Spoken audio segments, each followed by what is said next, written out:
Bismillahirrahmanirrahim. Assalamualaikum warahmatullahi wabarakatuh. Alhamdulillahi ala ihsanih wa syukru lahu ala taufiqihi wa amtinanih wa asyhadu an la ilaha illallah wahdahu la syarika lahu ta'ziman li sya'nih wa asyhadu anna Muhammadan abduhu wa rasuluhu da'ila ridwanih. Allahumma salli alaihi wa ala alihi wa ashabihi wa ikhwanih. Para hadirin dan hadirat yang dirahmati oleh Allah Subhanahu wa taala, alhamdulillah puji dan syukur kita panjatkan kepada Rabbul Alamin yang telah memberikan kita berbagai macam karunia dan kenikmatan yang kita sadari maupun tidak kita sadari. Salawat dan salam semoga senantiasa tercurahkan kepada junjungan Nabi Muhammad SAW dan juga kepada keluarganya serta seluruh sahabat beliau tanpa terkecuali. Topik yang akan kita bahas pada malam hari ini adalah tentang ciri-ciri penghuni surga. Yang saya maksudkan adalah ciri-ciri penghuni surga yang Allah sebutkan dalam surat Ali Imran ayat 134 dan seterusnya. Ya, ciri-ciri penghuni surga yang saya maksudkan adalah ciri-ciri yang Allah sebutkan dalam surat Ali Imran ayat 134 dan seterusnya. Allah Subhanahu wa taala berfirman, "Wasari'u ila maghfiratin min rabbikum wa jannatin arduha as-samawati wal ardu uiddat lil muttaqin."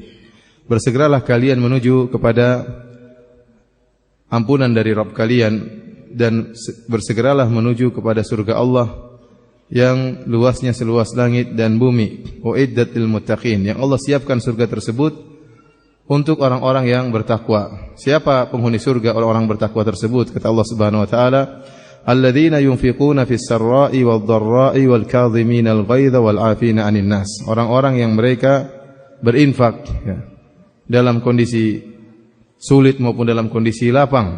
Ya, mereka berinfak dalam kondisi lapang maupun dalam kondisi sulit. Wal kadhiminal ghaidh, dan orang-orang yang meredam amarah, wal afina 'anil nas, dan orang-orang yang memaafkan manusia.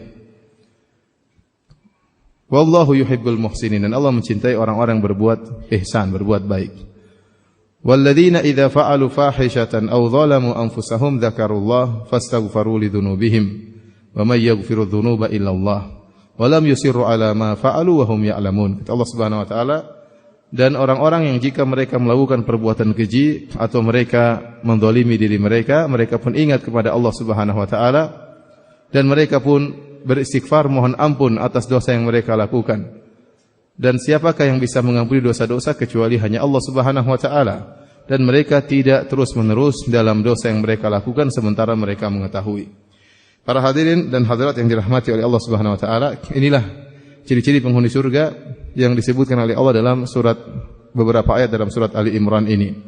Allah buka surat Ali Imran tersebut dalam ayat-ayat ini dengan firman-Nya, "Wasari'u ila maghfiratin mir rabbikum." Bersegeralah kalian menuju ampunan Allah Subhanahu wa taala. "Wa jannatin arduha samawati wal ard." Dan bersegeralah menuju kepada surga Allah yang luasnya seluas langit dan bumi. Di awal ayat Allah menyebutkan tentang surga Allah Subhanahu wa taala, karena inilah surga yang Allah siapkan bagi orang-orang yang bertakwa. Allah sebutkan tentang luasnya surga tersebut. Kata Allah Subhanahu wa taala, "Jannatin arduhas samawati wal ard." Surga yang luasnya seluas langit dan bumi. Kalau kita perhatikan dalam bahasa Arab, ardun dalam bahasa Arab artinya lebar. Ardun dalam bahasa Arab artinya lebar. Kalau kita terjemahkan secara letterlek, adapun kalau panjang dalam bahasa Arab adalah tul. Ada ard, ada tul, ada lebar dan ada panjang.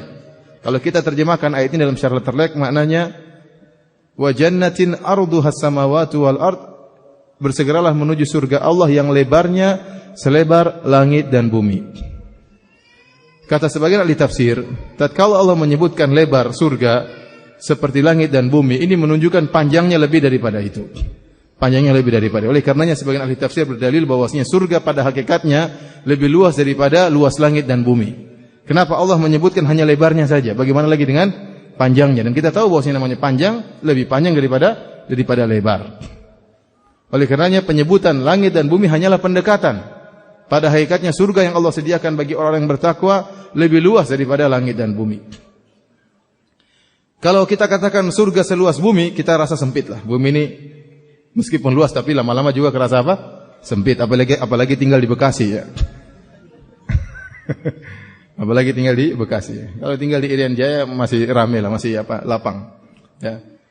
Tapi kalau kita bicara tentang langit, makanya Allah tidak mengatakan seluas bumi, karena bumi terbatas ya. Zaman dulu bumi sangat luas, 1400 tahun yang lalu. Tapi ternyata zaman sekarang bumi terasa sempit. Tapi kalau langit tetap akan luas. Tetap akan luas. Allah mengatakan selebar langit dan bumi. Ya, dan Allah menyebutkan langit terlebih dahulu, dan kita tahu langit adalah makhluk terluas yang bisa kita lihat dengan kedua mata kita sekarang ini. Ada makhluk-makhluk yang lebih hebat daripada langit, seperti arsy Allah, kursi Allah, wasi'a kursiyuhus samawati wal ard. Kursi Allah meliputi langit dan bumi. Lebih luas daripada langit dan bumi. Arsy Allah lebih luas lagi daripada langit dan bumi. Akan tapi yang bisa kita lihat sementara kita hidup ini, yang paling luas adalah langit. Oleh karenanya Allah Subhanahu wa taala sering berdalil tentang penciptaan langit, tentang rububiyah Allah, tentang kuasaan Allah, tentang penciptaan Allah, bahwasanya penciptaan langit lebih hebat daripada penciptaan manusia. Dalam Al-Quran Allah berfirman, "A antum asyaddu khalqan amis sama' banaha?" Apakah kalian penciptaannya lebih hebat, ataukah penciptaan langit yang lebih dahsyat yang kami bangun? Jawabannya langit lebih dahsyat. Allah berfirman dalam ayat yang lain, "Was samaa'a banainaha bi aidi wa inna lamusi'un." Langit yang kami ciptakan dengan kekuatan kami, yang kami bangun dengan kekuatan kami, wa inna lamusi'un, dan sungguh kami luaskan langit tersebut. Dan langit sangatlah luas. Kita tidak tahu kalau kita lihat langit ini mana pangkalnya, mana ujungnya, kita tidak tahu. Namun kita yakin langit sangat luas. Banyak makhluk-makhluk besar yang berada dalam langit tersebut. Ada matahari, ada rembulan, ada planet-planet, ya, ada bintang-bintang, ada galaksi-galaksi, sangat luas. Seandainya surga itu seluas langit saja, maka sudah sangat luas. Seandainya saya katakan surga itu seluas langit saja, maka sudah sangat luas. Apalagi surga lebih luas daripada langit, lebih luas daripada bumi. Tapi para hadirin dan hadirat yang dirahmati oleh Allah Subhanahu wa taala, untuk menggambarkan tentang bagaimana luasnya surga, Rasulullah SAW pernah menceritakan tentang penghuni surga yang paling rendah. Penghuni surga yang paling rendah di surga, yaitu penghuni surga yang paling miskin. Dia tidak miskin ya, tapi dia yang paling rendah dibandingkan dengan penghuni surga yang lain. Ya, Rasulullah SAW mengatakan, "Inilah a'lamu rajulan, inilah a'lamu akhira ahli nari khurujan minha wa akhira ahli jannati dukhulan." Sungguh aku mengetahui orang yang paling terakhir keluar dari neraka jahanam dan yang paling terakhir masuk surga. Yang paling terakhir keluar dari neraka dan yang paling terakhir keluar masuk ke dalam surga. Kata Rasulullah SAW, "Yamshi marratan wa yakbu marratan wa tasfa'uhu an-naru marratan." Terkadang dia berjalan, terkadang dia tersungkur di atas wajahnya, terkadang dihantam oleh api sehingga menghitamkan wajahnya. Namun dia selamat. Falamma jawazaha, dalam riwayat kata Rasulullah SAW, ketika dia lewat selamat dari neraka jahanam, iltafata ilaiha, maka dia setelah selamat dia balik lihat neraka ke belakang. Kemudian dia bersyukur, dia mengatakan, "Alhamdulillah, tabarakalladzi najjani minki. Laqad a'tani Allahu syai'an ma a'tahu ahadan minal awwalin wal akhirin." Kata dia, sungguh Maha suci Allah yang telah menyelamatkan aku dari engkau wahai neraka jahanam. Sungguh Allah telah memberikan aku kenikmatan yang tidak pernah Allah berikan kepada seorang pun dari yang pertama sampai yang terakhir. Kenapa dia selamat dari neraka? Dan tidak ada kenikmatan yang lebih hebat dari selamat dari neraka jahanam. Setelah itu Allah mengatakan, "Idhhab fadkhulil jannah." Pergilah engkau dan masuklah dalam surga. Maka dia berangkat menuju surga. Belum masuk dalam surga, kata Nabi, "Yukhayyalu ilaihi annaha mal'a." Dihayalkan kepada dia bahwasanya surga sudah penuh, padahal belum. Ya. Maka dia balik, dia bilang, katakan, "Ya Rabb, wajadtuha mal'a." Dia belum masuk. "Ya Rabbku, saya dapati surga sudah penuh." Kata Allah, "Idhhab fadkhulil jannah." Masuklah engkau, pergilah dan masuklah dalam surga.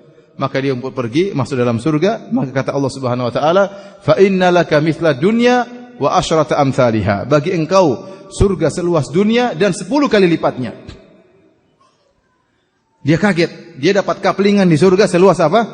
10 kali lipat dunia. Maka dia berkata, "Ya Rabbi, atastahzi'u bi wa anta rabbul alamin." Ya Rabbku, kau ngejek aku padahal engkau Tuhan. Katanya dia, yang benar aja ya Allah. Ini baru selamat dari neraka, dikasih apa? Kaplingan berapa? 10 kali lipat dunia. Dia tidak percaya, maka dia mengatakan, "Atastahzi' bi wa anta rabbul alamin." Ya Rabbku, kau ngejek saya padahal kau Tuhan. Tidak pantaslah Tuhan ngejek makhluknya, intinya gitulah. Maka itulah kata Rasulullah SAW, "Dzalika adna ahlil jannati manzilah." Inilah orang yang paling rendah di surga. Oleh karena antum tahu orang yang paling rendah di surga kaplingannya 10 kali lipat apa? Dunia. Dan tatkala kita katakan kaplingannya 10 kali lipat dunia, bukan artinya isinya padang pasir, gurun, enggak ada isinya, enggak. Isinya luas dan isinya penuh dengan apa? Kenikmatan, berbagai pemandangan yang indah, berbagai macam kenikmatan, pohon-pohon dan semua emas, perak semuanya terkumpulkan dalam 10 kali lipat dunia tersebut. Luas sekali. Antum bisa bayangkan seorang bagaimana ya bahagia kalau seandainya dia menjadi Raja Bekasi. Lumayan jadi Raja Bekasi. Area luas, luas atau tidak? Lumayan, raja, enggak, apa saja dia inginkan dari rakyat Bekasi dipenuhi. Bagaimana lagi kalau jadi Raja Jakarta? Bagaimana lagi kalau jadi Raja Indonesia? Raja. Bagaimana lagi kalau jadi Raja Saudi ya? Bagaimana lagi jadi Raja dunia? Ya. Nah sekarang kalau antum jadi penghuni surga paling bawah, maka kaplingan antum 10 kali lipat dari dunia ini. Saya tanya sama antum, siapa di antara antum yang mau jadi penghuni surga paling rendah? Angkat tangan. Masya Allah. Yang penting masuk surga Pak ya? Masya Allah. Anak khawatir dikabulkan oleh Allah Subhanahu wa taala. Yang lain. Ada satu jujur ya, dengan yang penting selamat dari surga, nikmat ya. Selamat dari neraka jahanam. Siapa bapak-bapak dan ibu-ibu yang mau jadi penghuni surga paling rendah? Enggak ada kan? Ya, enggak ada. Pede banget, pede ya. Masuk surga aja belum tentu. Tapi para hadirin Allah Subhanahu wa taala, ini menunjukkan bahwa surga itu sangat luas. Surga itu sangat luas. Oleh karenanya kalau Anda tahu surga itu sangat luas, maka ajaklah yang lainnya untuk ke surga. Jangan khawatir bahwasanya surga itu akan padat atau akan kehabisan kapling ya. Saya mau masuk surga sendiri, jangan, enggak usah lah. Kalau ajak-ajak yang lain nanti enggak dapat kaplingan, bidadari kehabisan, stok bidadari habis, jangan. Surga sangat luas. Dan kita tahu luasnya surga berisi dengan berbagai macam model kenikmatan. Tidak mengapa saya sebutkan sedikit kenikmatan agar motivasi kita ya. Karena kita manusia sukanya diiming-iming. Kenapa? Agar kita tidak terpedaya dengan gemerlapnya dunia yang seling memilaukan mata kita. Kita perlu ingat kenikmatan akhirat. Rasulullah SAW menyebutkan tentang bangunan yang ada di surga. Kata Rasulullah SAW, labinatun min dhahab, labinatun min fiddah, wa milatuhal miskul adfar. Ya, bangunan yang terbuat bata dari emas, bata dari perak. Kemudian milatul miskul adfar, semennya terbuat dari misi kasturi. Kemudian kata Rasulullah SAW, hasba'uha lu'lu' wal yaqut, kerikilnya terbuat dari mutiara dan intan berlian. Wa turbatuha za'faran, dan pasirnya terbuat dari za'faran. Dalam hadis Rasulullah SAW mengatakan, inna lil mu'min, sungguhnya bagi seorang mukmin ya, sebuah istana yang terbuat kata Rasulullah SAW min lu'lu'atin min lu'lu'atin wahidatin mujawwafatin, lu'lu'ah wahidatin mujawwafatin, tuluha situna mila. Ada Rasulullah Allah Subhanahu wa taala siapkan istana bagi seorang mukmin di surga ya. Yang istana tersebut terbuat dari satu buah mutiara yang raksasa besar. Mutiara tersebut bolong dalamnya, panjangnya 60 mil. Lil mu'min fiha ahluhu ya. Bagi di situ dalam mutiara tersebut banyak bidadari-bidadari yang menantinya. Ya, ini bangunan yang ada di surga di luar dari khayalan kita. Emasnya seperti apa kita tidak tahu, permatanya seperti apa tidak tahu, peraknya seperti apa kita tidak tahu. Allah sebutkan juga tentang sungai-sungai yang ada di surga. Kata Allah Subhanahu wa taala, fiha anharun min ma'in ghairi asin. Di surga ada sungai-sungai yang isinya air segar yang tidak pernah berubah kesegarannya. Wa anharun min labanin lam yataghayyar ta'mu. Ada sungai-sungai yang isinya susu, sungai susu. Airnya isinya susu. Ya, kita tahu mandi susu mahal ya. Di surga antum molo nyelam keselak susu enggak jadi masalah. Berenang di sungai-sungai susu, isinya susu. Lam yataghayyar ta'mu, kata Allah Subhanahu wa taala, tidak berubah rasanya. Kalau di dunia susu itu kalau dibiarkan lama maka akan menggumpal dan kecut baunya. Rasanya juga berubah. Di surga enggak. Susu tetap aja normal. Wa anharun min khamrin ladzatil lisyaribin. Kata Allah, dan sungai-sungai yang isinya khamar. Bir, isinya sungai bir. Di dunia kita tidak boleh minum bir. Kata Rasulullah SAW, man syaribal khamra fid dunya lam yashrabha fil akhirah. Barang siapa yang minum bir di dunia, dia tidak akan minum bir di mana? Di akhirat. Tidak akan minum bir di akhirat. Sabar. Ada bir Allah sediakan di akhirat. Namun bir tersebut tidak menimbulkan pening, tidak menimbulkan sakit perut, tidak menimbulkan hilang ingatan. Isinya kenikmatan bir tersebut. Anda bisa berenang dalam bir, dalam sungai bir. Mungkin Anda juga dapati ikan-ikan di dalam sungai tersebut, itu pun tidak mabuk ikannya. Karena birnya tidak buat apa? Tidak buat mabuk. Wa anharun min asali musaffa, dan sungai-sungai isinya madu yang murni. Ya, ini kita bicara, belum lagi pohon macam-macam. Allah berbicara tentang pohon, kata Allah Subhanahu wa taala kutufuha daniyah. Pohon-pohon yang rantingnya rendah. Kalau mau memetik buah tidak usah manjat, tinggal datang sendiri ranting tersebut, tinggal dipetik, dimakan. Belum lagi Allah berbicara tentang bidadari, kata Allah Subhanahu wa taala wa azwajum mutahharah, istri-istri yang disucikan oleh Allah Subhanahu wa taala. Seluruh orang yang masuk di surga akan disucikan oleh Allah Subhanahu wa taala. Para wanita juga kalau masuk surga akan jadi bidadari di surga. Azwajum mutahharah, istri-istri yang disucikan, kata para ulama, disucikan luar dan dalam. Luarnya disucikan. Wanita-wanita surga tidak ada haidnya, tidak ada nifasnya, tidak ada tai matanya, tidak ada kotoran telinganya, tidak ada ingusnya, tidak ada upilnya, tidak ada bau keteknya, tidak ada. Oleh karenanya Ibnu Abbas radhiyallahu anhu pernah berkata, "Inna rajula min ahlil jannah la yu'aniqu al-hawra 70 sanatan la yamalluha wa la tamalluhu." Sungguh seorang laki penghuni surga akan memeluk istrinya dari kalangan bidadari 70 tahun, dia tidak bosan memeluknya dan dia juga tidak bosan memeluk suaminya. Untuk bayangkan, peluk bidadari 70 tahun enggak lepas-lepas lengket. Kalau di dunia enggak mungkin. Antum meluk istri sehari saja pasti sudah enggak betah. Berbagai macam aroma mulai keluar, bau-bau mulai keluar. Kenapa betah seorang muslim, seorang penghuni surga meluk istrinya selama 70 tahun? Kenapa? Karena yang keluar dari tubuh bidadari aroma yang harum. Bukankah Rasulullah SAW mengatakan, "Lau anna imra'atan min ahlil jannah ittalat ala ahli dunya." Kalau ada seorang wanita surga nongol di atas muka bumi ini, la adha'at ma bainahuma, maka langit dan bumi akan terang benderang. Seandainya kota Jakarta, kota Bekasi, Jabotabek lampu mati semua, nongol bidadari, terang benderang. Dari cahaya yang keluar dari wajah bidadari. Kemudian apa? Wala mala'at ma bainahuma riha. Bukan cuma itu, ada bau semerbak yang akan memenuhi antara langit dan bumi. Seluruhnya isinya harum tanpa parfum. Kenapa parfum keluar dari tubuh bidadari tersebut? Antum tidak usah menghayal, pasti salah hayalannya. Wah, kayak apa ya? Ada yang pernah bilang, "Ustaz, tolong dong kirim fotonya bidadari." Oh, foto siapa? Kita berdoa semoga ibu-ibu yang hadir di malam hari ini dijadikan bidadari oleh Allah Subhanahu wa taala. Ya, kalau sekarang pas-pasan sabarlah ya. Nanti insya Allah kalau bertakwa kepada Allah, Allah akan menjadikan lebih mempesona, ya, lebih indah. Kemudian Allah bukan cuma bersihkan luarnya saja. Jadi wanita yang mau surga nggak ada haid, nggak ada nifas, nggak ada kotoran, nggak ada sama sekali. Dibersihkan oleh Allah. Kemudian juga kata para ulama, dibersihkan dalamnya, batinnya juga bersih, akhlaknya juga bersih. Dan semua orang masuk surga, laki-laki maupun perempuan, dibersihkan oleh Allah. Kata Allah Subhanahu wa taala, "Wa naza'na ma fi sudurihim min ghil." Kami bersihkan, keluarkan penyakit-penyakit dari hati mereka. Dongkol, jengkel, mangkal, apalagi? Gerutu, apalagi? Gondok, semuanya keluar. Semuanya dengki, semuanya keluar. Tidak akan mau surga kecuali setelah dibersihkan hatinya. Oleh karenanya, di surga wanita-wanita tidak ada yang ngomel-ngomel, enggak ada. Enggak ada yang angkat suara. Antum di dunia, saya tanya sama antum, siapa yang istrinya tidak pernah ngomel? Angkat tangan. Saya kasih iPhone. Ada Ustaz, saya belum kawin. Ya belum punya istri. Siapa istrinya enggak pernah ngomel ya? Enggak ada.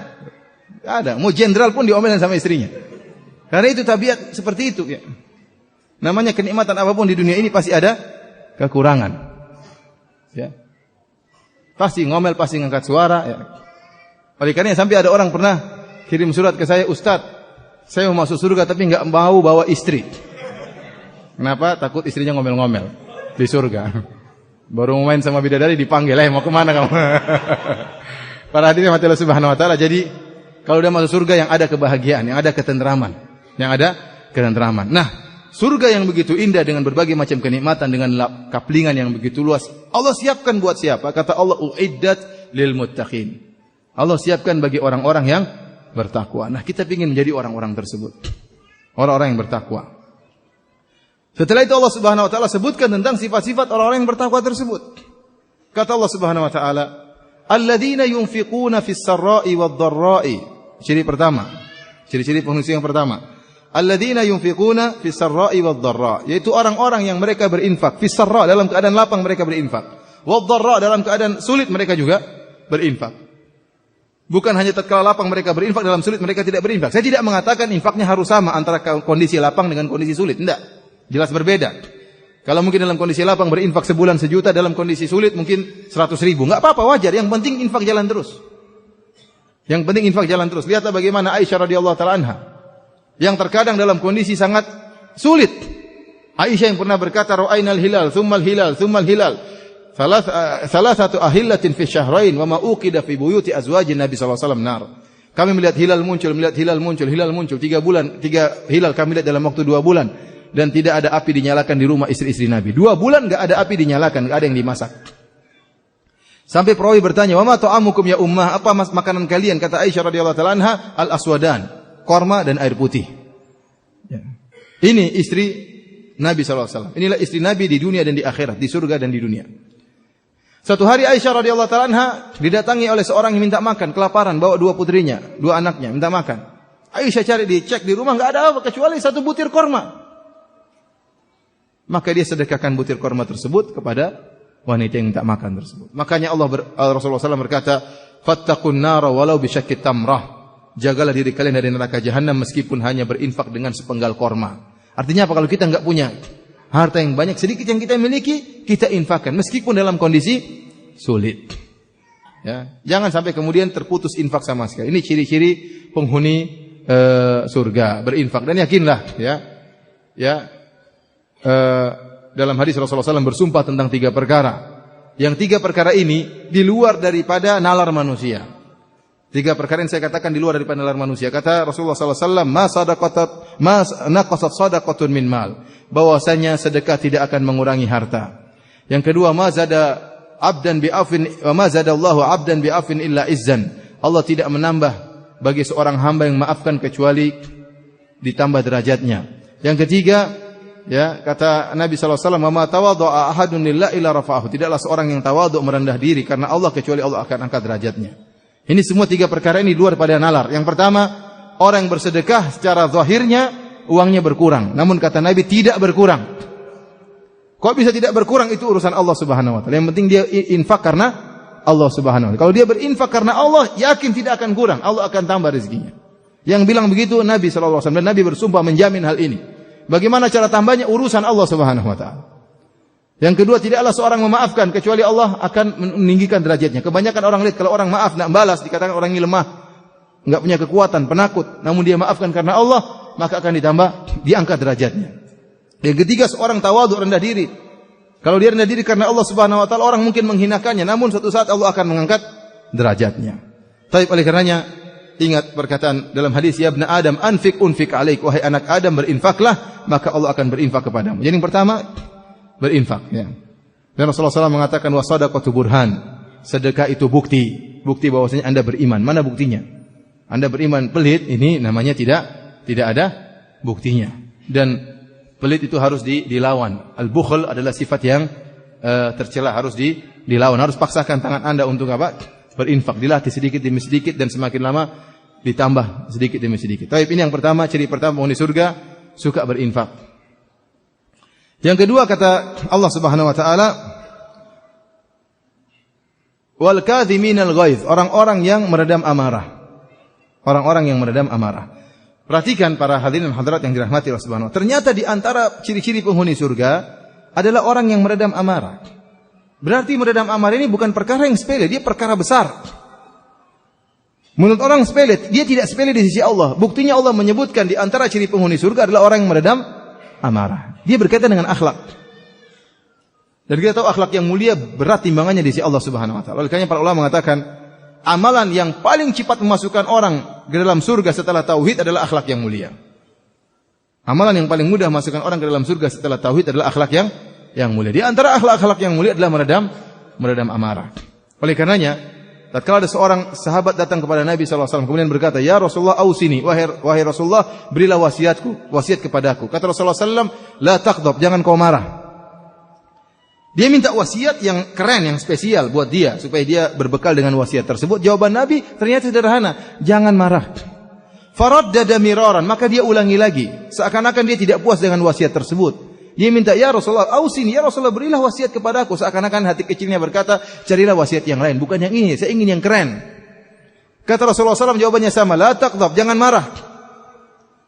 Dia masih belum puas, dia ulangi lagi, ya Rasulullah, ausini, ya Rasulullah, berilah wasiat kepadaku. Jawaban Nabi SAW, la taqdab, jangan marah. Maka akhirnya dia berkata, fafakartu hina qala Nabi sallallahu alaihi wasallam maqal fawajadtu anna al-ghadaba yajma'u syarra kullahu. Kata dia, saya pun merenungkan tentang wasiat Nabi tatkala Nabi mengulang-ulang berkata jangan marah, jangan marah, jangan marah. Saya dapati ternyata ya, kemarahan itu mengumpulkan segala keburukan. Mengumpulkan segala keburukan. Banyak problematika, banyak permasalahan, banyak kriminal diawali dengan apa? Kemarahan. Oleh karena sebagian salaf mengatakan perkataan yang sangat indah, al-ghadab awaluhu junun wa akhiruhu nadam. Marah itu awalnya adalah kegilaan dan ujungnya adalah penyesalan. Ya, bukan berarti tidak boleh marah ya. Ya, bukan berarti tidak boleh memberi hukuman. Ya. Marah beda, hukuman beda. Ya. Misalnya seorang marah sama istrinya. Istrinya salah, benar salah, tapi jangan Anda memberi hukuman tatkala sedang marah. Pasti ngaco hukumannya. Pasti ngaco hukumannya. Mungkin orang beramar ma'ruf nahi mungkar, tapi dalam kondisi marah-marah bisa jadi dia berlebihan dalam bernahi mungkar. Yang sering saya contohkan seperti kejadian seorang wanita, suaminya hendak salat subuh, maka dibangunkan istrinya. Sayang, bangun salat subuh. Ya nanti ya, pergi aja dulu. Pergilah suaminya salat. Setelah salat balik pulang ke rumah, istrinya masih tidur. Marah dia, kamu saya cerai. Suaminya salah, istrinya salah atau tidak? Salah. Namun apakah dengan seperti itu lantas dihukum dengan langsung dicerai gara-gara kesalahan seperti ini? Toh waktu salat subuh masih ada. Mungkin dia keletihan, mungkin dia kecapean dan macam-macamnya. Jadi seorang kalau meskipun dia dalam kebenaran, namun kalau dia menghadapi permasalahan dengan marah, ya maka bisa jadi vonisnya berlebihan. Oleh karenanya Rasulullah SAW melarang seorang hakim memvonis dalam kondisi marah, dilarang. Seorang hakim tidak boleh memvonis dalam kondisi marah. Karena bisa jadi berlebihan. Ada seorang misalnya dia apa namanya, ketuk palu, kamu saya hukum penjara 2 tahun. Lantas yang terpidana, terdakwa marah-marah. Dia hakim, kamu kurang ajar, kamu memang tidak adil, kamu memang begini, kamu penjilat. Dia marah. Ya udah 10 tahun kalau begitu. Gara-gara emosi. Bisa jadi seperti itu. Makanya dilarang seorang hakim tatkala sedang marah kemudian memvonis, tidak boleh. Ada seorang sahabat datang kepada Nabi. Dia mengatakan, ya Rasulullah, dullani ala amalin idza amiltuhu dakhaltul jannah, dullani ala amalin yudkhilunil jannah wala tukthir alayya. Kata dia, Rasulullah, tunjukkan kepadaku suatu amalan yang memasukkan aku ke dalam surga dengan catatan jangan banyak-banyak. Dia ingin amalan praktis bisa bikin apa? Masuk surga. Jadi dia minta amalan yang bikin masuk surga, tapi dia di catatan, ya Rasulullah, tapi jangan banyak-banyak. Apa jawaban Nabi SAW? La taqdab walakal jannah. Jangan marah kau masuk surga. Jangan marah kau masuk surga. Yang ketiga, ada seorang lagi datang menemui Nabi dan berkata, ya Rasulullah, dullani ala amalin yubaiduni min ghadabillah. Ya Rasulullah, tunjukkan aku kepada suatu amalan yang menjauhkan aku dari kemurkaan Allah. Jawaban Rasulullah SAW, la taqdab, jangan kau marah, maka kau akan terjauhkan dari kemurkaan Allah Subhanahu wa taala. Oleh karena antum perhatikan, satunya datang minta wasiat, jawabannya jangan marah. Satunya ingin tunjukkan amalan masukkan surga, kata Rasulullah SAW, jangan marah. Satunya minta ditunjukkan amalan yang menjauhkan dari murka Allah, jawaban Nabi jangan marah. Oleh karenanya sifat jangan marah ini bukan sifat yang sepele, dia sifat yang luar biasa, bahkan ciri-ciri penghuni surga. Oleh karenanya di pertemuan yang singkat ini saya ingin menyampaikan berapa saran agar seorang bisa meredam amarah. Yang pertama, para hadirin rahmatillah subhanahu wa taala, kalau lagi marah, ya kata Rasulullah SAW, kalau lagi marah dalam kondisi berdiri maka duduk. Kalau lagi duduk maka apa? Tidur. Kalau lagi berdiri maka duduk, kalau duduk lagi tidur. Kenapa? Kalau lagi berdiri, antum lagi marah, maka tangan ini bisa bermacam-macam, bisa ngambil piring, bisa ngambil pisau, bisa hantam, bisa macam-macam. Tapi kalau duduk, tangan enggak sampai. Kalau masih bergerak, tidur. Tidur ya. Lihat bagaimana yang dilakukan oleh Ali bin Abi Thalib radhiyallahu anhu tatkala ribut sama Fatimah. tatkala dikunjungi oleh Rasulullah sallallahu alaihi wasallam di siang hari, tiba-tiba di siang hari waktunya suami tidur di rumah, tahu-tahu Ali tidak di rumah. Maka Rasulullah SAW mengatakan, "Aina ibnu ammik?" Mana anak saudaramu? Ya. Rasulullah tahu ada masalah. Rasulullah SAW tidak mengatakan mana suamimu, tapi Rasulullah SAW tahu Ali bin Abi Thalib itu selain suami Fatimah, dia juga adalah saudara Fatimah secara kerabat. Maka dia mengatakan, "Mana kerabatmu Ali bin Abi Thalib?" Maka Fatimah berkata, ya, "Kana baini wa bainahu syai'." Ya. Ada masalah antara aku dengan dia, fa kharaja mughdaban, maka dia pun keluar dalam kondisi marah. Kemana waktu marah? Ali bin Abi Thalib lagi marah, dia pergi ke masjid. Kemudian dia tidur di masjid. Tidurnya di Masjid Nabawi. Ya, ini kecerdasan Ali bin Abi Thalib untuk menghilangkan kemarahannya. Ya, karena waktu dia lagi marah, jelas banyak setan akan datang merayu dia untuk menceraikan istrinya. Sebagaimana para suami kalau lagi marah, ngamuk ya, maka begitu dia keluar rumah banyak setan yang mengatakan, "Udah ceraikan saja istrimu ya." Ya, masih banyak wanita-wanita di luar, masih banyak yang bidadari, masih banyak kembang-kembang. Kamu masih laku ya, man. Ya, istrimu sebentar lagi expire ya, masih banyak setan. Apalagi setelah dia lagi marah-marah dia pergi ke pasar, wah tambah parah lagi tempatnya setan.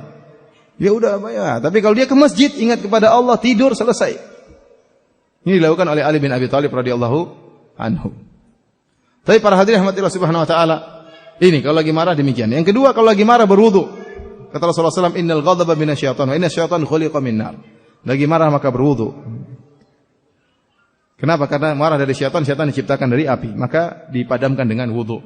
Kemudian yang penting juga kata Rasulullah SAW, "Idza ghadiba ahadukum falyaskut." Kalau lagi marah jangan bicara. Jangan bicara. Kalau bicara pasti ngawur lagi marah. Kalau ustaz lagi marah fatwanya pasti ngawur. Suami kalau lagi marah pasti ngomongnya ngawur. Dan banyak perceraian, ya, banyak perceraian yang dibangun di atas kemarahan. Jarang, saya bukan bilang tidak ada sama sekali, tapi jarang. Ada orang yang marah, ada orang yang menceraikan istrinya setelah dia pertimbangan dan dia bahagia tatkala menceraikan istrinya karena memang istrinya berhak untuk dicerai. Namun kebanyakan yang terjadi orang menceraikan istrinya menyesal. Kebanyakan yang terjadi orang menceraikan istrinya apa? Menyesal. Kenapa? Karena istrinya belum pantas untuk dia cerai karena emosi, maka dia cerai. Baru tadi pagi saya ditanya sama orang, menyesal sudah melafalkan talak kepada istrinya 3 kali, padahal saling mencintai. Repot. Saya tidak pernah didatangi oleh seorang mengatakan, "Alhamdulillah Ustaz, saya sudah ceraikan istri saya." Alhamdulillah. Yang datang, "Ustaz, aduh gimana Ustaz, gimana?" Ini rata-rata seperti ini. Kenapa? Karena dia menceraikan lagi kondisi marah. Tapi kalau dia sudah berpikir tenang, kemudian dia tidak marah, dia mengambil keputusan, maka insya Allah nggak jadi masalah. Oleh karenanya seorang sedang marah jangan ngomong. Kapan dia ngomong? Kalau sudah tenang baru silakan ngomong. Dan yang terakhir, tatkala sedang marah ingat tentang ganjaran-ganjaran Allah ya. Di antara ganjaran orang yang meredam amarah masuk surga. Allah berfirman, "Wal kadhiminal ghaidz," dan orang-orang yang meredam amarahnya. Orang-orang yang meredam amarahnya, ya. Para hadirin rahmatillah subhanahu wa taala ya. Oleh karenanya seorang ingat bahwasanya meredam amarah ya pahalanya luar biasa. Saya masih ingat waktu saya di Universitas Islam Madinah ya. Dan di kelas waktu itu kita masih pertama kali masuk di kelas, masih kelas bahasa. Berbagai macam orang di situ, ada orang India, ada orang Afrika, ada orang Amerika, ada orang Inggris, ada orang macam-macam. Ya. Berbagai macam manusia dalam situ kelas itu, berbagai macam negara. Ya. Dan saya tidak lupa selalu ada teman saya orang Amerika ya, yang luar biasa super cuek masuk kelas ya. Jadi kita masuk jam 7:30, dia datang jam 10 atau jam 9:30, terlambat. Datang dalam kondisi pakai baju kaos oblong ya, kaos oblong, pakai sarung, pakai sorban, kemudian siwaknya di telinganya, masya Allah keren. Kemudian masuk, "Assalamualaikum ya Ustadz." Kalau kita orang Indonesia mending gak usah sekolah, malu terlambat. Dia cuek aja datang masuk, setelah masuk kemudian tanya-tanya, masya Allah. Orang ini PD-nya luar biasa ya. Ada teman saya orang Afrika bikin marah guru saya. Maka guru saya panggil, dia lagi marah, guru saya marah, orang Afrika teman saya langsung berdiri ke depan kelas, maju ke depan. Kata teman saya, "Syekh, Allah berfirman wal kadhiminal ghaidz." Allah berfirman jagalah tahan amarahmu. Ya udah dia enggak jadi marah katanya. Entah dia memaafkan karena Allah atau malu, wallahu alam. Intinya disuruh balik ke tempat duduk. Jadi kita mana berani orang Indonesia negur ustaz Allah berfirman, kita diam-diam aja. Jadi memang beda watak orang Indonesia dengan apa? Wataknya. Seperti ada pertanyaan, Syekh tanya, siapa yang tahu jawabannya? Kalau kita nggak tahu jawabannya, kita nggak mungkin angkat tangan. Kalau kita tahu jawabannya pun kita malu. Tapi sebagian negara lain pede, meskipun salah-salah. Ini yang kita lihat di kelas. Jadi watak beda-beda antara negara dengan negara lain. Intinya guru saya tidak jadi marah-marah gara-gara ditegur oleh teman saya. Jadi kita ingat, kita marah, apa yang kita dapat? Nggak dapat apa-apa. Tapi kalau kita redam amarah, dapat surga Allah Subhanahu wa taala. Dan ingat Rasulullah SAW bersabda dalam hadisnya, "Man kadhama ghaidhan wa huwa yaqdiru ala an yunaffidahu, da'ahu Allahu yaumal qiyamati ala ru'usil khalaiq hatta yukhayyirahu min ayil huri sya'a." Kata Rasulullah SAW, barang siapa yang meredam amarah, ya, padahal dia mampu untuk melampiaskannya, maka Allah akan panggil dia pada hari kiamat di hadapan khalayak, di hadapan seluruh manusia. Allah pamer orang ini, Allah banggakan orang ini di hadapan banyak orang. Ini orang yang pernah meredam amarah padahal dia mampu untuk melampiaskannya. Allah panggil dia sampai Allah menyuruh dia memilih bidadari mana yang dia sukai. Ini dalil bahwasanya bidadari bukan satu model ya, bermodel-model. Dia milih yang dia sukai. Oleh karenanya para hadirin, kalau antum dibuat marah di rumah, apalagi istri antum bikin antum marah, antum sabar. Antum ketawa-ketawa saja. Nanti istri tanya, "Kenapa Mas ketawa-ketawa?" Karena saya ingat hadis Nabi SAW. Barang siapa yang menahan amarah akan disuruh pilih bidadari. Wah, istri antum tambah ngamuk kan? Jadi ingat hadis ini. Dan orang yang paling berhak untuk antum reda marah adalah istri antum. Istri antum, dia yang banyak jasa kepada antum, maka dia berhak untuk antum reda marah pada dia. Taib, ini sifat di antara ciri penghuni surga adalah wal kadhiminal ghaidh, meredam amarah. Ciri berikutnya, ciri yang ketiga, kata Allah Subhanahu wa taala, wal afina 'anin nas, orang yang memaafkan orang lain. Dan ini lebih berat daripada sebelumnya. Kenapa? Wal afin, orang yang memaafkan. Kapan dia bisa menunjukkan sifat memaafkan? Kalau dia dizalimi. Sifat ini baru kelihatan kalau kita dizalimi. Dan ini berat. Namanya orang kalau dizalimi inginnya apa? Membalas. Inginnya membalas. Sekarang tidak, ente tidak membalas. Ente ingat bahwasanya di antara ciri penghuni surga memaafkan orang lain. Oleh karena Syekhul Islam Ibnu Taimiyah rahimahullah menyebutkan tidak ada yang bisa melaksanakan hal ini, memaafkan, kecuali para anbiya, para nabi. Dan kecuali siddiqun, orang-orang yang imannya tinggi baru bisa memaafkan dengan lapang dada. Ya. Dengan lapang dada. Ini azan Isya jam berapa? 7:08. Habis Isya tanya jawab. Udah mau habis. Udah usah tanya jawab ya. Materi aja ya. Kalau ada waktu kita memaafkan ya. Syekhul Islam Ibnu Taimiyah punya risalah dan saya pernah punya pengajian ya sekitar 1,5 jam juga tentang 20 sebab kenapa harus memaafkan. Kalau antum baca sebab-sebab itu insyaallah antum lebih mudah untuk apa? Memaafkan. 20 sebab kenapa harus memaafkan. Luar biasa ya. Apa penjelasan dari Syekhul Islam Ibnu Taimiyah rahimahullahu taala ya. Jadi seorang tatkala dizalimi maka dia akan melakukan salah satu dari 3 sikap. Kata Allah Subhanahu wa taala, "Wa jazaa'u sayyi'atin sayyi'atun mithluha." Ya. "Faman afa wa aslaha fa ajruhu 'ala Allah. Innahu la yuhibbudz zalimin." Kata Allah, balasan terhadap perbuatan kezaliman yang semisalnya. Barang siapa yang memaafkan dan berbuat baik, maka pahalanya di sisi Allah. Ini model kedua. Yang ketiga, innahu la yuhibbudz zalimin. Allah tidak menyukai orang-orang yang berbuat zalim. Kata para ulama berarti ada 3 sikap tatkala kita dizalim. Yang pertama, kita membalas seperti balasan tersebut. Kita membalas seperti kezaliman yang kita rasakan. Kalau kita balas sama, kita tidak berdosa. Tidak apa-apa, boleh balas sama. Yang kedua, kita membalas lebih. Kalau kita membalas lebih, berarti kita berbuat zalim. Tadinya dia yang zalim kita, sekarang kita berbuat zalim kepada dia. Dan yang ketiga, kita maafkan. Ini lebih afdal. Kata Allah, "Faman afa wa aslah." Barang siapa yang memaafkan dan berbuat baik, fa ajruhu 'ala Allah, maka pahalanya di sisi Allah. Allah akan berikan pada dia. Allah janji, ini saya yang pegang pahalanya. Tapi para hadirin rahmatillah subhanahu wa ta'ala, bolehkah seorang membalas tatkala dizalimi? Jawabannya boleh. Ini kebolehan dalam syariat. Seorang pipi kita ditampar, kita boleh tampar lagi pipi dia. Namun tidak boleh berlebihan. Kalau ada orang bilang kepada misalnya antum anjing, kita boleh bilang antum juga anjing. Boleh. Tapi kalau kita tambah antum anjing rabies, kita berdosa. Nah boleh. Berarti kita berbuat zalim kepada dia, berdosa. Kenapa? Karena anjing rabies lebih parah daripada anjing. Apabila kita bilang, iya saya anjing, tapi kamu, bapakmu, nenekmu, mbahmu, semuanya juga anjing. Anjing gila misalnya, tambah parah. Berarti sekarang kita dari terzalimi menjadi menzalimi. Taib, kalau antum balas, ada kepuasan. Kata Ibnu Taimiyah, orang balas dendam, membalas kezaliman ada kepuasan, ada kenikmatan. Benar atau tidak? Benar, ada kenikmatan. Ada orang ganggu antum, maki-maki antum, terus dia jatuh dari motor, kualat itu. Kita senang, bahagia, dia apa? Terjungkir, lukanya berdarah, alhamdulillah. Kualat sama saya. Kita bahagia, dia apa? Terluka. Kenapa dia mendolimi kita? Itu sifat manusia. Namun ingat, kata Syekhul Islam Taimiyah, kalau Anda membalas, tidak ada yang Anda dapatkan di akhirat, tidak ada, cuma kecuali kepuasan tersebut.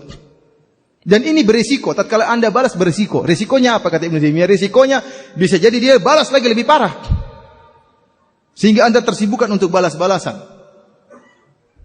Tapi kalau Anda memaafkan, maka pahala di akhirat terjamin. Di antara ciri penghuni surga. Kemudian yang kedua, Anda akan mendapatkan kebahagiaan. Bahagia apa? Memaafkan itu ada kebahagiaan.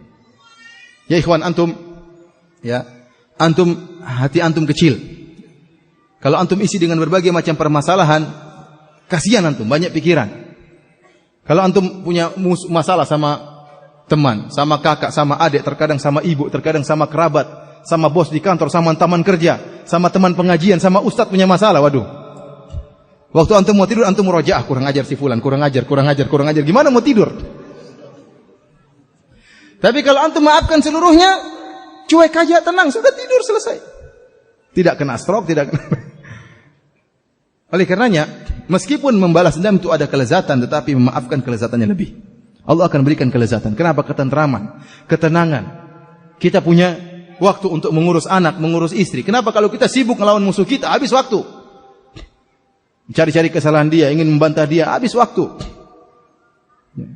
Oleh karenanya para hadirin rahmatillah subhanahu wa ta'ala, di antara sifat yang mulia adalah memaafkan orang tatkala berbuat salah kepada kita. Ingat, tatkala kita dizalimi, ini kesempatan kita diampuni oleh Allah. Karena Allah mengatakan, "Walyafahu walyafu walyasfahu, ala tuhibbuna ayyaghfirallahu lakum?" Maafkanlah dan berlapang dadahlah. Apakah kalian tidak ingin diampuni oleh Allah Subhanahu wa taala? Jadi al-jaza' min jinsil amal, balasan sesuai dengan amalan. Kalau Anda dizalimi, Anda maafkan, Anda dimaafkan oleh Allah Subhanahu wa taala. Ini faedah yang paling berharga. Kita dapat kesempatan untuk diampuni oleh Allah dengan memaafkan orang yang menzalimi kita. Tapi para hadirin rahmatillah subhanahu wa taala, kita melanjutkan sifat memaafkan, dan ini sifat yang sangat penting ikhwannya. Antum bahagia kalau antum memaafkan. Memang berat, tapi ini tergantung kebiasaan. Kalau antum biasakan maafkan, Allah akan beri pertolongan kepada antum. Saya sebutkan hadis tentang seorang yang dizalimi oleh kerabatnya. Seorang datang menemui Nabi sallallahu alaihi wasallam berkata, "Ya Rasulullah, inna li qarabatan asiluhum wa yaqta'unani." Ya Rasulullah, aku punya kerabat, aku menyambung silaturahmi, berbuat baik, dia berbuat buruk, memutuskan silaturahmi. Saya menyambung silaturahmi, dia putuskan silaturahmi. Wa uhsinu ilaihim, aku berbuat baik kepada mereka, wa yusiuna ilayya, mereka berbuat buruk kepadaku. Berbuat baik dibalas dengan keburukan. Air susu dibalas dengan air tuba. Kemudian dia mengatakan, wa ahlumu anhum, saya bersabar atas kesalahan mereka, wa yajhaluna alayya, mereka berkata-kata kotor kepadaku.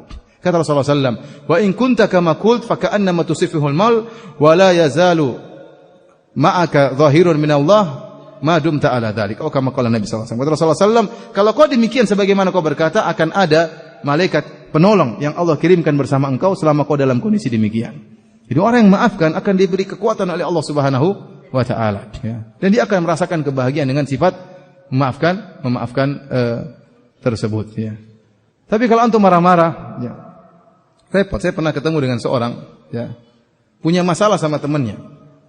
Maka dia marah-marah sama saya. Firanda itu orang kurang ajar, Semoga Allah menyempitkan kuburannya. Padahal ini orang belum mati. Sudah didoain supaya kalau mati apa? Ya akhi, ente jadi jengkel buat apa ente begitu? Sudah selesai, maafkan. Ente maafkan, dia maafkan oleh Allah Subhanahu wa taala. Maka kita kalau emosi-emosi, tidak ada faedahnya, pahala hilang. Ada kepuasan, tapi kepuasan itu berisiko. Bisa jadi orang tersebut tambah parah, Kita balas, dia tambah balas lagi. Oleh karenanya lebih baik kita bersabar, Kata Allah Subhanahu wa taala, "Fa in aqabtum Wa in aqabatum fa'aqibu bimithli ma uqibtum bih, wa la in sabartum lahu khairul lisabirin. Kalau kalian balas maka balas sesuai dengan kalian dizalimi, namun kalau kalian bersabar maka itu lebih baik bagi orang yang bersabar. Dan sifat yang terakhir ya, karena waktu ya kita ingin tanya jawab juga ya. Sifat yang terakhir kata Allah Subhanahu wa taala ya. Setelah itu Allah mengatakan wallahu yuhibbul muhsinin, sungguhnya Allah mencintai orang-orang yang berbuat ihsan. Jadi orang yang berinfak, orang yang memaafkan dan orang yang menahan amarah, kata Allah ini orang-orang yang ihsan. Dan kita tahu apa itu ihsan? Ihsan ada dua maknanya. Pertama berbuat ihsan kepada orang lain, yang kedua ihsan dalam beribadah. Sebagaimana malaikat Jibril tatkala bertanya, "Fa akhbirni anil ihsan," wahai Muhammad kabarkanlah kepadaku tentang ihsan. Jadi ada derajat Islam, derajat iman, dan yang paling tinggi derajat apa? Ihsan. Setelah Islam, iman, kemudian ihsan. Kata Rasulullah SAW, "Anta'budallaha ka'annaka tarah, fa illam takun tarahu fa innahu yarak." Kau beribadah kepada Allah seakan-akan kau melihat Allah, dan jika kau tidak mampu, yakinlah Allah melihatmu. Dan ini di antara perkataan yang sangat indah ya, bahwasanya seorang tatkala beribadah, tatkala bermuamalah dengan orang lain, hendaknya dia yakin dia sedang bermuamalah dengan Allah, bukan dengan orang tersebut. Tatkala kita berinfak sudah kita yakin ini kita sedang disuruh oleh Allah. Tatkala kita berinfak selesai urusan. Mau dia mau terima kasih enggak urusan, yang penting Allah tahu saya sudah berinfak menjalankan perintah Allah. Kenapa? Kita bermuamalah dengan Allah. Allah sedang mengecek kita. Tatkala ada orang mendolimi ente, kalau ente maafkan, kita tahu Allah akan maafkan saya. Tatkala muamalah antum dengan Allah, seakan-akan Anda melihat Allah atau Allah melihat Anda, yakin Allah melihat Anda, maka mudah bagi Anda untuk maafkan, mudah bagi Anda untuk meredam amarah. Tapi kalau kita tujukan muamalah dengan manusia, langsung Allah lupa, cepat emosi. Bawaannya emosi, bawaannya balas dendam, pelit dan macam-macamnya. Oleh karenanya Allah tutup tiga sifat ini dengan berkata wallahu yuhibbul muhsinin. Allah mencintai orang berbuat ihsan. Ingat, orang memaafkan orang lain, berinfak kepada orang lain, tidak marah sama orang lain, orang yang ihsan. Kenapa? Dia bermuamalah dengan Allah Subhanahu wa taala. Setelah itu Allah menyebutkan sifat terakhir, sifat yang keempat. Allah menyebutkan walladzina idza fa'alu fahishatan aw dzalamu anfusahum dzakarullah fastaghfiru lidzunubihim. Dan orang-orang yang jika mereka melakukan perbuatan keji. Perbuatan keji ini semisal zina dan semisalnya. Ya. Wala taqrabu zina innahu kana fahishatan wa sa'a sabila. Kata Allah, janganlah kalian mendekati zina. Sungguhnya zina adalah perbuatan keji dan jalan yang terburuk. Ternyata di antara ciri-ciri penghuni surga adalah orang yang pernah berzina dan semisalnya. Tetapi syaratnya fastaghfiru lidzunubihim, segera bertobat. Segera bertobat. Allah mendatangkan kalimat fa. Jadi setelah berbuat zina ada fa, segera bertobat. Karena zina ini kalau tidak bertobat bahaya. Diancam azab di alam barzakh. Disebutkan dalam hadis yang sahih, Rasulullah SAW melihat pezina lelaki dan pezina wanita dalam kondisi tidak berpakaian, dimasukkan dalam tungku, dinyalakan api tungku tersebut, terdengar suara mereka teriak-teriak. Itu baru azab di barzakh, belum di neraka jahanam. Tapi kalau dia bertobat, maka surga di hadapan dia. Maka Allah menggunakan kalimat fastaghfaru. Allah menggunakan kalimat fa. Huruf fa itu dalam bahasa Arab artinya segera tanpa ada jeda waktu. Beda kalau Allah mengatakan thumma. Jadi dalam bahasa Arab kata gandeng bisa dengan waw, bisa dengan fa, bisa dengan thumma. Kalau waw hanya sekedar menggandeng tanpa ada urutan. Contohnya saya mengatakan jaa Khalidun wa Umaru. Telah datang Khalid dan Umar. Dan ini saya mengatakan Khalid dan Umar, belum tentu Khalid lebih dahulu, belum tentu. Bisa jadi Umar terlebih dahulu. Yang penting maksud saya dua-duanya datang. Maka saya mengatakan datang Khalid dan Umar. Tapi kalau saya berkata datang Khalid thumma Umar, datang Khalid kemudian Umar, berarti Khalid lebih dahulu, namun Umar datang belakangan, ada jarak waktu. Karena saya menggunakan kalimat thumma yang artinya kemudian. Tapi kalau saya menggunakan kalimat fa, jaa Khalid fa Umar, datang Khalid lalu Umar, maka tidak ada jeda waktu. Begitu Khalid datang langsung apa? Umar datang. Allah menggunakan kalimat fa dalam ayat ini. Walladzina idza fa'alu fahisha, jika seorang melakukan perbuatan keji, dia ingat kepada Allah, fastaghfiru lidzunubihim, maka langsung dia apa? Beristighfar kepada Allah Subhanahu. Maka di antara ciri penghuni surga adalah orang yang langsung segera beristighfar jika melakukan kesalahan. Dan ayat ini menunjukkan luasnya rahmat Allah. Ternyata Allah tidak mempersyaratkan kalau masuk surga tidak boleh dosa. Ini enggak ada syarat dari Allah seperti ini. Tidak ada mengatakan yang masuk surga enggak boleh dosa, enggak ada. Bahkan Allah tidak mempersyaratkan yang masuk surga enggak boleh dosa besar, juga enggak ada syarat tersebut. Ustaz, orang dosa besar boleh masuk surga? Boleh. Kalau dia beristighfar kepada Allah Subhanahu wa taala. Kalau dia minta ampun kepada Allah Subhanahu wa taala dengan segera. Oleh karena para hadirin Allah Subhanahu wa taala, jika Anda bermaksiat, segera kembali kepada Allah sebelum datang maut menjemput Anda sementara Anda belum bertobat. Dan syaitan datang untuk agar kita menunda-nunda tobat kita. Kita dapati sebagian orang tatkala bertobat dia kasih jadwal. Dia mengatakan saya bertobat nanti kalau sudah pensiun. Sekarang belum pensiun nanti. Saya mau bertobat nanti kalau sudah ke tanah suci. Kalau ente tewas sebelum ke tanah suci gimana? Saya mau pensiun nanti kalau sudah umur 60 tahun. Baru umur 39 sudah tewas, repot. Oleh karenanya para hadirin Allah Subhanahu wa taala tatkala bermaksiat jangan tunda-tunda. Semakin Anda tunda semakin hitam hati Anda dan semakin sulit untuk bertobat kepada Allah. Segera bertobat, segera bertobat. Dan ini adalah ciri-ciri penghuni surga ya. Inilah yang bisa saya sampaikan pada kesempatan malam hari ini dan yakinlah bahwasanya Allah Maha Pengasih lagi Maha Penyayang ya.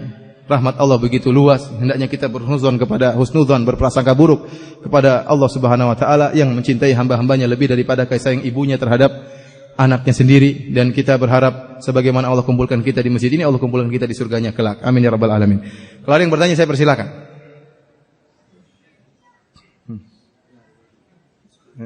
Sebelah mana?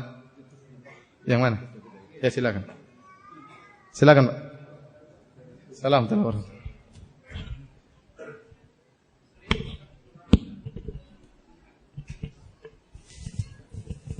Assalamualaikum warahmatullahi wabarakatuh. Waalaikumsalam. Sering saya dengar Ustadz menerangkan Fir'aun itu disiksa siang, pagi dan petang ya. Itu di surat apa Ustadz? Itu dalam surat Ghafir. Saya carikan ayatnya. An-naru yu'raduna 'alaiha guduwa wa 'ashiyya wa yawma taqumus sa'atu adkhilu ala fir'auna asyaddal 'adzab. Ayatnya saya lupa.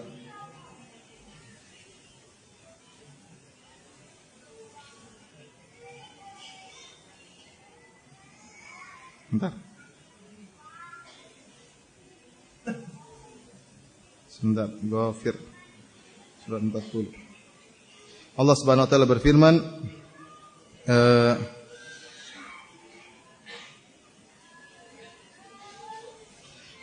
ayat surat Ghafir atau surat Al-Mu'min ayat ke-46. An-naru yu'raduna 'alaiha ghuduwan wa 'ashiyya. Jadi Firaun ya mati ya, jasadnya diselamatkan oleh Allah Subhanahu wa taala dalam surat Yunus ya. Al-yawma nunajjika bi badanika litakuna liman khalfaka ayatan. Hari ini kami selamatkan jasadmu wahai Firaun sebagai pelajaran bagi orang-orang di belakangmu. Kemudian Allah menyebutkan tatkala dia sudah mati maka dia diazab. An-naru yu'raduna 'alaiha ghuduwan wa 'ashiyya. Maka mereka dipaparkan ke dalam api ya siang, pagi dan sore. Wa yauma taqumus saah, dan tatkala tiba hari kiamat adkhilu ala fir'auna asyaddal adzab. Masukkanlah Firaun dan pengikutnya kepada azab yang lebih pedih. Berarti di sini Allah membedakan antara azab sekarang dengan azab tatkala hari kiamat. Kata para ulama, inilah azab kubur. Inilah azab kubur. Karena pada hari kiamat azabnya lebih pedih. Oleh karenanya neraka dan surga sudah ada sekarang. Dan ada fungsinya. Di antara fungsi surga dan neraka, seorang yang dikubur dalam alam barzakh, kalau dia nanti akan masuk surga, Allah perlihatkan kaplingannya di surga. Maka dia selalu berdoa, ya Allah kapan hari kiamat? Dia ingin disegerakan hari kiamat supaya dia masuk surga. Adapun orang yang masuk neraka nanti di alam barzakh diperlihatkan kaplingnya di neraka, maka dia berdoa, ya Allah tundalah hari kiamat. Dia disiksa sekarang karena dia tahu kalau tiba hari kiamat disiksa dengan siksaan yang lebih pedih. Ada lagi yang bertanya? Ya silakan. Ini hadiah buat apa? Ini hadiah buat apa? Ini apa ini? Hadiah. Bagi-bagi. Ya silakan. Ustaz, kalau seandainya kita didolimi dengan kondisi umpamanya kita dirampas atau dibegal gitu kan, kalau kita mempertahankan diri, kita meninggalkan syahid atau kita lebih baik memaafkan? Rasulullah SAW mengatakan, man qutila duna malihi fahuwa syahid. Barang siapa yang terbunuh karena membela hartanya atau duna ahli atau membela keluarganya, maka dia mati syahid ya. Jadi kita bukan didolimi, tapi kita bertahan sebelum didolimi. Ini boleh. Jadi dia kan ingin mendolimi kita, ya maka kita tahan harta kita. Ya terserah antum memaafkan, boleh. Ya artinya antum tidak melawan, diambil hartanya. Tapi kalau antum melawan pun antum mati syahid ya. Wallahu alam ya.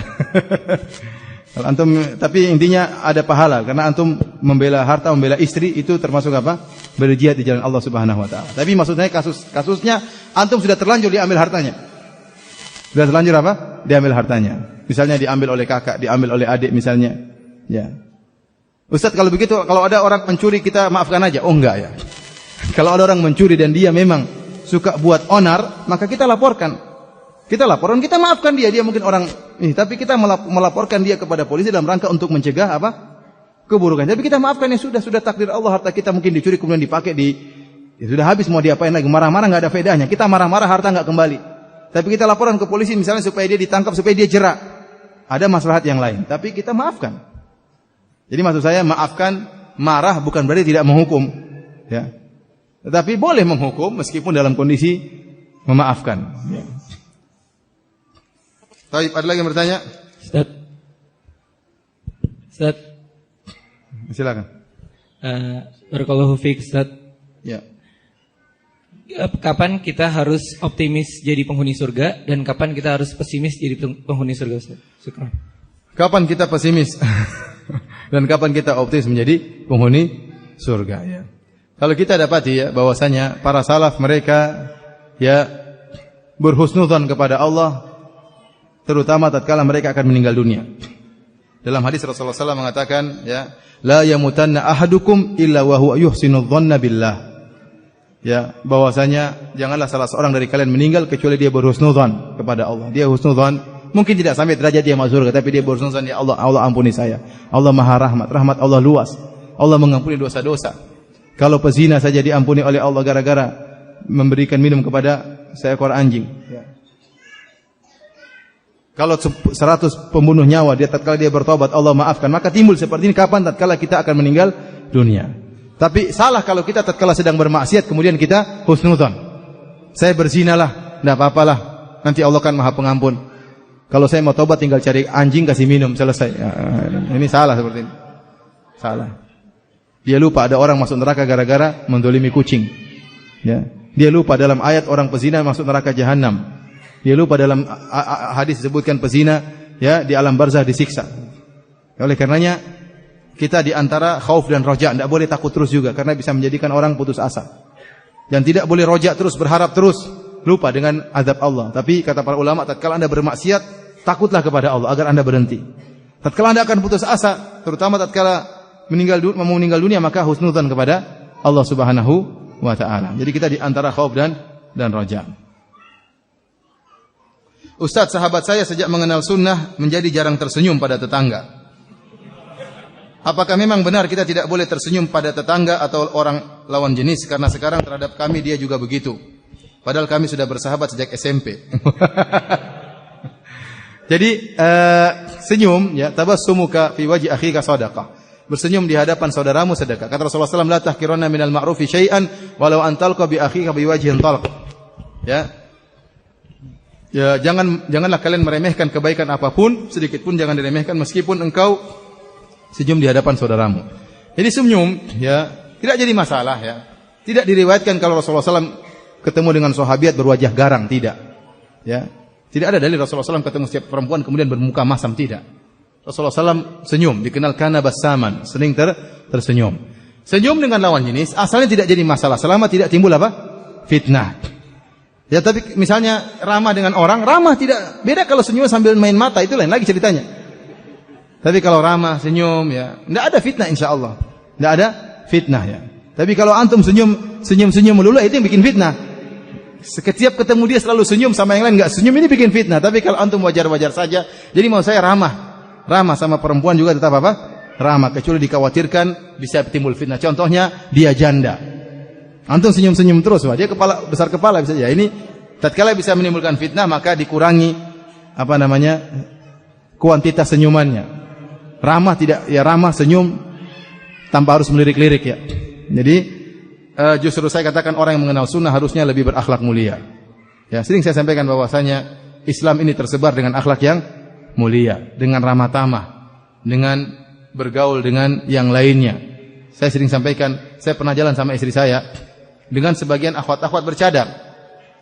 Kita melewati ada orang ibu-ibu duduk tidak pakai jilbab, lagi ngobrol entah lagi ngerumpi. Maka lewat akhwat pertama, akhwat kedua, akhwat ketiga lewat. Begitu istri ana lewat, begitu sama saya, berdua sama istri. Terus istri saya beri salam. Assalamualaikum Bu, permisi Bu. Kaget itu ibu-ibu. Dia kaget. Terus dia bilang, ini bolong tadi kurang aja, maki-maki di depan tadi. Kenapa? Yang tadi lewat tidak beri salam, tidak punya adab. Dan orang yang pertama kali dilihat oleh masyarakat apa? Adab. Apa salahnya ente beri salam? Ente beri salam tatkala ya melewati ibu-ibu. Ya. Meskipun dia tidak pakai jilbab. Bahkan antum tatkala lewat di kampung misalnya ada orang main gitar, misalnya ngerokokan, lewat beri salam aja, assalamualaikum. Tegur aja, saya ke masjid dulu ya. Tapi senyum. Coba kalau antum lewat tanpa beri salam, pasti setan datang, itu orang kurang ajar, sombong. Mentang-mentang dia penghuni surga, kita penghuni neraka jahanam. Karena setan ingin mengeluh domba, maka kalau antum lewat salam, antum salam sudah dakwah, doakan dia kebaikan. Mudah-mudahan Allah selamatkan dari neraka jahanam. Allah selamatkan dari maksiat yang dia lakukan. Jadi maksud saya, orang kalau sudah ngaji harus lebih apa? Lebih ramah, lebih murah senyum, ya. Ibu-ibu terutama, ibu-ibu terhadap ibu yang lain, senyum. Kalau ada tetangga yang sakit, orang awam kunjungi, datangi. Dia kaget ada wanita bercadar ataupun tidak bercadar, kemudian datang mengunjungi orang sakit.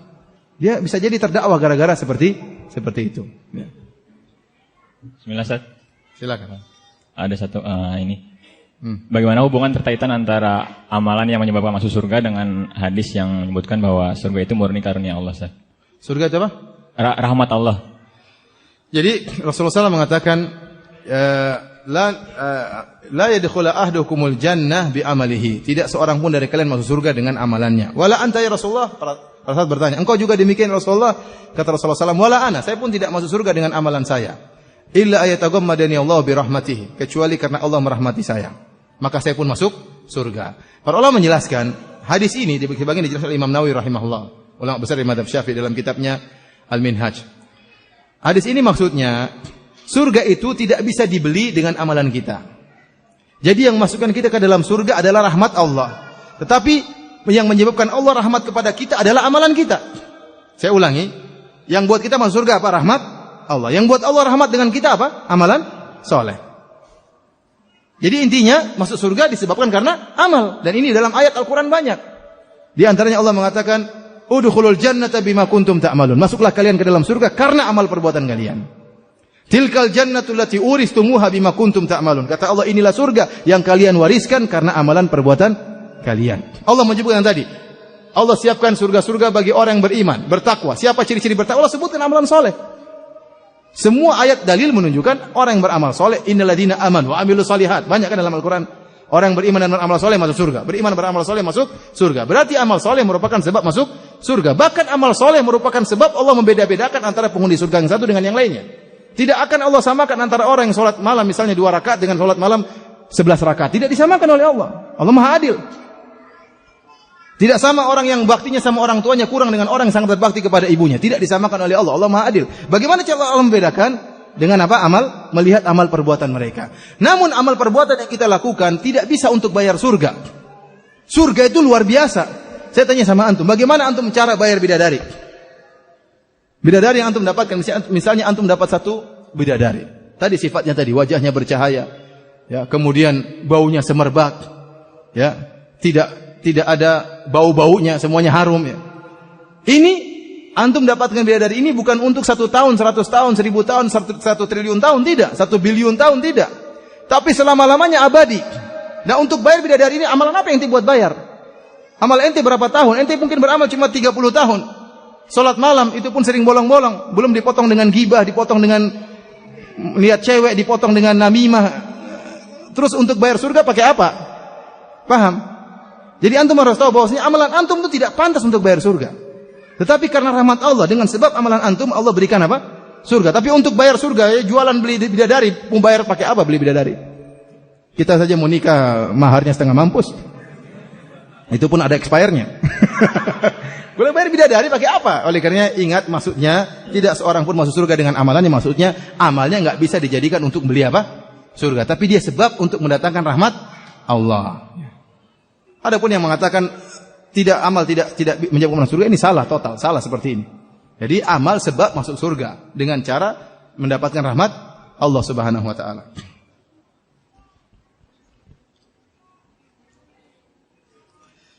Baik. Ustaz. Iya. Tadi Ustaz sebutkan ada 3 ciri untuk orang yang masuk surga. Yang kedua sama yang ketiga ini, poin yang kedua dan tiga ini adalah memaafkan meredam amarah. Terus yang kedua adalah memaafkan apabila kita dizolimi. Nah pertanyaannya adalah apabila ada seorang yang berbuat maksiat dengan keluarga kita, sementara kita coba untuk meredam amarah, terus bahkan untuk memaafkan kezaliman, bukankah itu akan menjadi menimbulkan zayut? Kalau ada orang misalnya bermaksiat sama keluarga kita, ya, maka ya kita mengambil tindakan. Saya katakan tadi, ya, kita tatkala memutuskan hukuman jangan sedang apa? Sedang marah. Ya.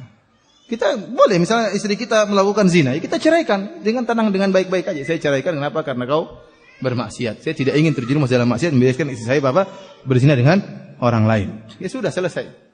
Ya. Terus orang pacarnya mau kita pukul, bukan apa? Bukan hak kita untuk memukulnya. Ya udah, selesai urusannya dengan Allah Subhanahu wa taala. Ya bisa jadi lelaki tersebut bukan dia yang salah, bisa jadi istri kita yang ngerayu-ngerayu dia misalnya. Maka jangan kita lampiaskan salah kepada orang tersebut. Yang jelas kita mengambil sikap apa yang terbaik dalam syariat. Kalau punya istri yang berzina, kemudian tidak nampak taubat darinya, ya, kalau dia taubat lain cerita. Itu hak kita, tapi kita berhak untuk menceraikan. Tapi kalau tidak nampak taubat darinya, bahkan dia ngeyel, maka ceraikan. Jangan kita biarkan istri kita terus apa? Berzina, ya. Dan tidak boleh kita hidup bersama seorang wanita berzina. Kita ceraikan, tidak perlu marah-marah. Ya, ceraikan dengan saya, ceraikan engkau karena begini-begini, selesai urusan. Terus kita kawin lagi, bahagia. Kalau marah-marah kawin bagaimana? Selesai. Tapi jangan begini. Saya mau nikah lagi dengan cewek yang cantik supaya dia jengkel. Jangan, enggak ada faedahnya. Paham? Itu yang maksud saya, marah itu enggak ada faedahnya. Paham? Baik, 5 penanya pertama dapat buku deh. Siapa yang 5 penanya pertama? Tadi, 1, 2, 3, terus 4. Ibu-ibu enggak ada ya? Ibu ngalah ya, maafkan ya. Ibu-ibu enggak usah ya, Bapak aja. Silakan. Ibu-ibu ada yang bertanya, saya persilakan.